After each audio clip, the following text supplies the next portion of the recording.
Hello ළමයි කොහොමද ඔයාලට මම අද ඔයාලත් එක්ක කියන්න යන්නේ මගේ ජීවිතය ධර්මය නිසා මම මාව වෙනස් කරගත්ත විදිහ.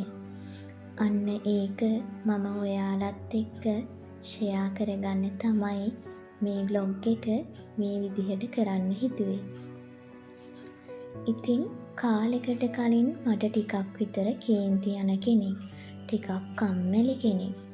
දවසක් මම ෆෝන් එකේ උඩට පහළට යනකොට මම දැක්කා එක්තරා පින්වන්ත ස්වාමීන් වහන්සේ නමකගේ ධර්ම දේශනාවක්. ඉතින් මම ගෙදරට වෙලා ඉන්න කෙනෙක්. ඉතින් මගේ ගෙදර වැඩත් ඉවර වෙලා තිබුණ නිසා මට හිතුණා ඒ ධර්ම දේශනාව අහන්න. අනේ ඒක අහනකොට මට හිතුණා අපරාදේ මම මෙච්චර කල් මගේ වටිනා කාලය නිකරුණේ ෆෝන් එක නිසා නාස්ති කරගෙන තියෙන්නේ කියලා. ඉතින් එදා මගේ හිතට දැනුණ දේ මම ඔයාලත් එක්ක ෂෙයා කරගන්න හිතුවා. මම මේ කියන දේ අහලා කවුරුම හරි කෙනෙක් තමන්ගේ ජීවිතයට වටිනා දෙයක් එකතු කරගනී කියලා මම හිතනවා. ඉතින් ඔයාගේ දවසේ ධර්මයෙන්ම ආරම්භ කරන්න පුරුදු වෙන්න. මම දැන් එහෙම කෙනෙක්.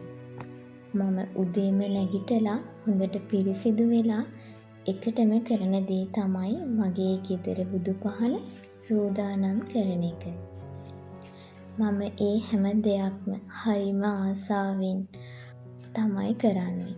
ඊට පස්සේ ගෙදර මුණ ගැහෙන හැම කෙනෙකුටම ඔයා සුන්දර සිනහවකින් කතා කරන්න පුරුදු වෙන්න. මේ දේවල් හරි ලස්සනට කරනකොට ඔයාටම තේරෙයි ඔයාගේ හිත කොච්චර නිදහස්ද කියලා. ඉතින් මම මේ ළඟදී බක්කුල මහා සෑය වන්දනා කරන්න ගියා. හරිම ලස්සන තැනක්.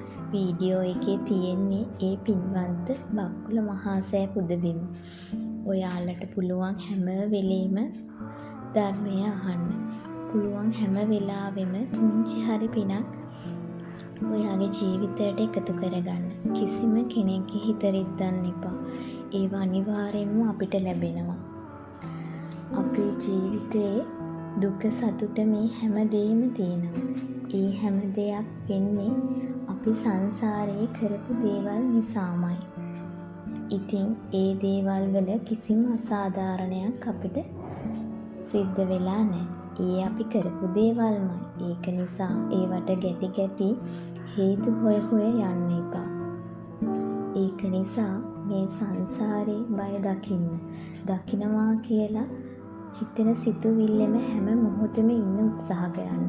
මම හිතනවා මගේ ඔයාලා එක වචනයක් හරි ජීවිතයට එකතු කරගනී කියලා. අදට එහෙනම් මම ගිහින් එන්නම්. පරිස්සමට ඉන්න.